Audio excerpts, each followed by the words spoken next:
MP board के class 12 के सभी विद्यार्थियों, लीजिए हिंदी का आज मैं आपके लिए प्रश्न पत्र लेकर आया हूं जो कि इतना मोस्ट इम्पोर्टेंट है। दो प्रश्न पत्र मैं आपको बताऊंगा, ये इस तरह का रहेगा ये, ठीक है, और एक प्रश्न पत्र अपन ये देख रहे हैं, ठीक है। दोनों पेपरों को आप सोल्व करके जाइए और आराम से आप अच्छे नंबर से कवर कर पाओगे, ठीक है।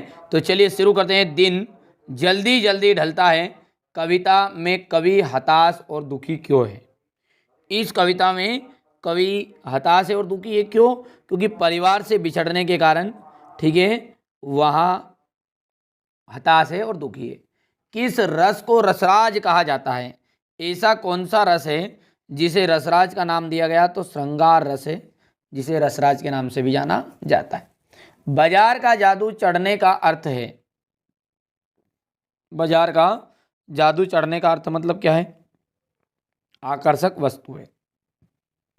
वे विभिन्न शब्द जिनका स्रोत संस्कृत नहीं है, भारत के में ग्राम्य क्षेत्रों अथवा जनजातियों में बोली जाने वाली विभिन्न भाषा परिवारों के हैं कहलाते हैं।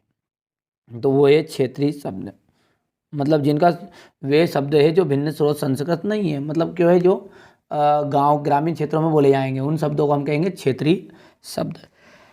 यशोधर बाबू आदर्श मानते थे। तो यशोधर बाबू जो है ना, किष्किंधा को आदर्श मानते थे।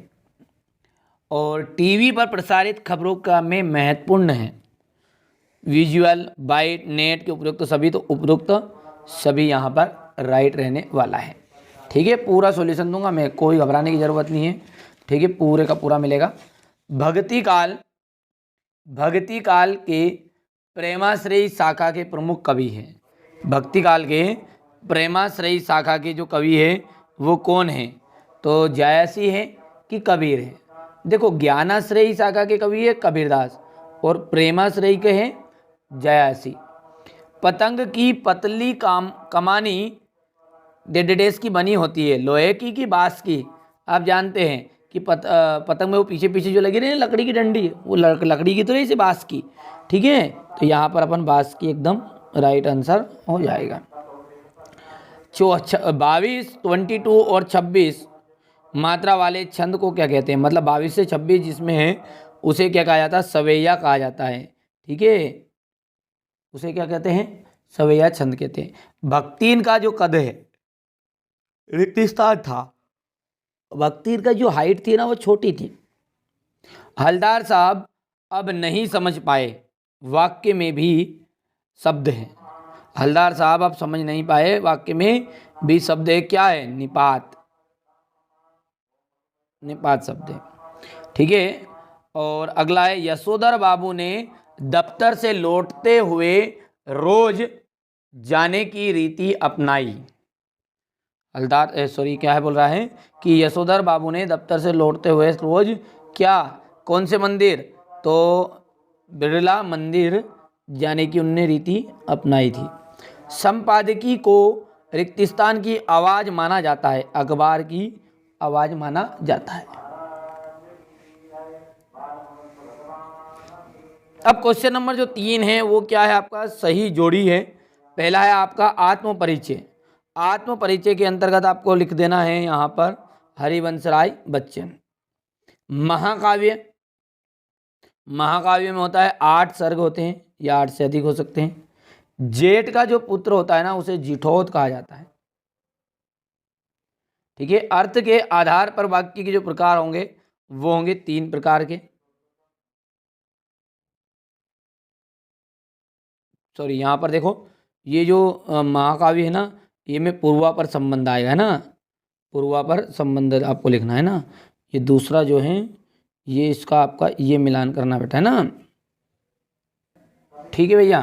तो ये आपका समझ में आ गया, महाकाव्य का हो गया पूर्वा पर संबंध और जेठ का पुत्र हो गया जिठोद, ठीक है। और अब अगला क्या है? अर्थ के आधार पर वाक्य के जो प्रकार होते हैं ना वो होते हैं 8 प्रकार के। गलती से हो गया हमने, ठीक है, गलत कोई दिक्कत नहीं, आप समझ गए, ठीक है। रचना के आधार पर होते हैं 3 प्रकार के। रचना के आधार पर कितने प्रकार के होते हैं? रचना के आधार पर 3 प्रकार के। अर्थ के आधार पर कितने प्रकार के हो गए? 8 प्रकार के हो गए, ठीक है। और सिल्वर वेडिंग, सिल्वर वेडिंग का जाएगा मनोहर श्याम जोशी, और छठा जाएगा मुद्रित माध्यम की विशेषताएं। मुद्रित माध्यमों की विशेषता जाएगा शब्दों का स्थायित्व। हो गया। अब है आपका एक वाक्य में उत्तर। कविता का उड़ना कौन नहीं जानता है? तो कविता का उड़ना जो है ना वो चिड़िया नहीं जानती है। कौन नहीं जानती? चिड़िया। ठीक है। जहाँ काव्य की शोभा वृद्धि का आधार शब्द हो वहाँ कौन सा अलंकार होता है? वहाँ होता है शब्द अलंकार।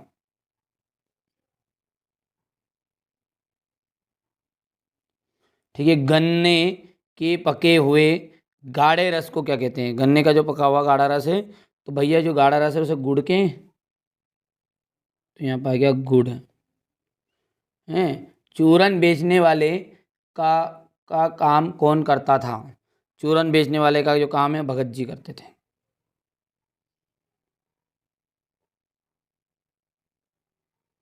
पांच क्षेत्रीय शब्दों के नाम बताइए। एक तो पांच क्षेत्रीय शब्दों में देखो, पहला तो आपको क्या लिख देना है, यहाँ पर आ जाएगा लोटा, खाट, ठीक है, पगड़ी, पगड़ी के बाद में धोती, झोला।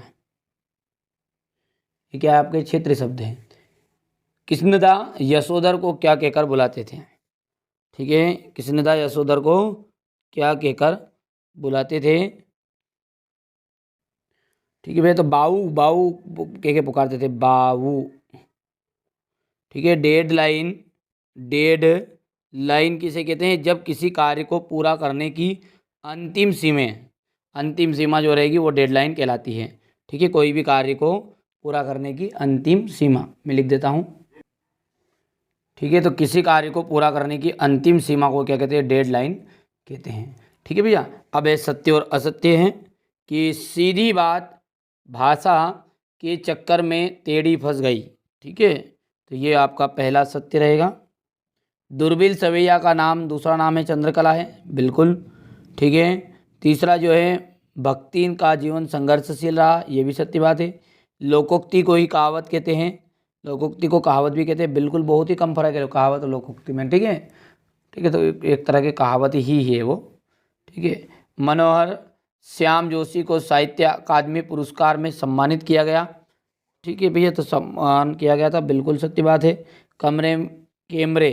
कैमरे के सामने बैठे अपाहिज के साथ साथ दर्शकों को भी रुलाने की कोशिश होती है, ये बात सत्य है। से अपन क्वेश्चन नंबर जो 6 है वो क्या है आपका? नई कविता की कोई दो विशेषताएं, दो कवियों के नाम। सारे क्वेश्चन का सॉल्यूशन दूंगा। इसने सुरा से क्या से, बच्चे किस बात की आशा में नीडों से झांक रहे होंगे, दो महाकाव्य और उनके रचनाकारों के नाम। हो गया। यहाँ से देख सकते हैं दो महाकाव्य और उनके दो खंडकाव्य और उनके रचनाकारों के नाम बताने। क्वेश्चन को एक बार देख लो आप, ये क्वेश्चन नंबर 10, 11, 12। ठीक है। इसका सारा सॉल्यूशन मैं आपको प्रोवाइड कराने वाला हूँ।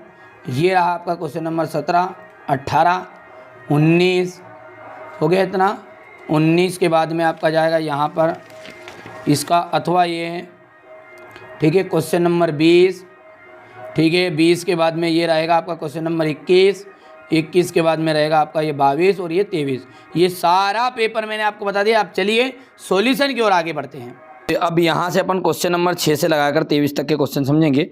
नई कविता की दो विशेषता एवं दो कवियों के नाम हैं। ठीक है। तो देखिए बहुत ही सिंपल सी यहाँ पर अपन ने, ठीक है, विशेषताएँ देखी है कि नई कविता में क्या होता है। ठीक है। कोई विशेष विचारधारा से ये बंधी नहीं है, यानी नई कविता जो है किसी भी विचारधारा से बंधी नहीं है। नई कविता में, ठीक है, विचारधाराओं के प्रमुखता से व्यक्त किया गया है, यानी व्यक्तिगत अनुभूतियों और मान्यताओं से इसे व्यक्त किया गया है। इसके कवि जो है अज्ञे जी है और रामस्वरूप चतुर्वेदी है। इस तरीके से यहाँ पर देख सकते हैं। अगला क्वेश्चन जो दिया गया है अथवा वाला, वो भी दिया गया है, प्रयोगवादी कविता की विशेषता है। इसी के नीचे दिया गया है इसने सुरा का क्या से। तो इन सब का आप स्क्रीनशॉट ले लो, क्योंकि समय आपके पास में बहुत ही कम बचा हुआ है और आपको तैयारी बहुत ज़्यादा करनी है। विरोधाभास अलंकार किसे कहते हैं?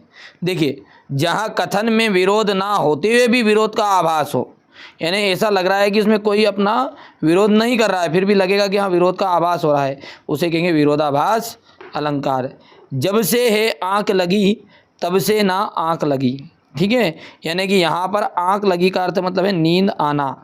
ठीक है, तो इसका मतलब है कि यहाँ विरोध का आभास हुआ है। व्यतिरेक अलंकार की परिभाषा, ठीक है भैया, तो व्यतिरेक अलंकार देख सकते हैं, जहाँ उपमेय को उपमान से श्रेष्ठ बताया जाए व्यतिरेक अलंकार होता है। गद्य की प्रमुख विधाओं एवं प्रमुख गौण विधाओं को वर्गीकृत करना है, ये क्वेश्चन नंबर 11 हो गया है। लोकोक्ति और मुहावरे में अंतर है। तकनीकी शब्दों क्या है, शब्द युग्म क्या है, उदाहरण सहित आपको बताना है। शब्द शक्ति का उदाहरण सहित है। यशोधर बाबू के चरित्र की विशेषता बताइए। एक अच्छे लेखन के लिए ध्यान देने योग्य कौन कौन सी बातें हैं। पत्रकारी लेखन के बारे में आप क्या जानते हैं। ठीक है, हरिवंश राय बच्चन और रघुवीर सहाय का आपको जीवन परिचय बताना है। 2 रचनाएं बतानी है, भावपक्ष, कला पक्ष और साहित्य में स्थान, जो कि मैंने इस तरीके से सिंपल तरीके में आपको सॉल्यूशन दे रहा हूँ। रघुवीर सहाय का नीचे है, इसी के नीचे है महादेवी वर्मा और जैनेन्द्र कुमार का साहित्य परिचय, ये देख सकते हैं। सोरठा छंद और सवैया छंद की परिभाषा उदाहरण सहित। और भैया यहाँ पर क्वेश्चन नंबर 19, ये इसका यहाँ से क्वेश्चन मिलेगा। क्वेश्चन नंबर 20 ये इसका अथवा है। क्वेश्चन नंबर 21 यहाँ पर हम बात करें तो ये इसका विशेष संदर्भ प्रसंग व्याख्या। और ये क्वेश्चन नंबर आपका 22 होने वाला है। और अंत में आपको क्वेश्चन नंबर जो 23 है, ये तो आपको स्वयं ही कर सकते हैं, निबंध है। ठीक है, तो आपको मैंने ये पेपर पूरा सेट के साथ बता दिया। एक पेपर और मैंने डाला है जिसका नाम मैंने सेट बी दिया है, यदि नहीं देखा है तो एक बार प्लेलिस्ट को आप चेकआउट जरूर कर लो।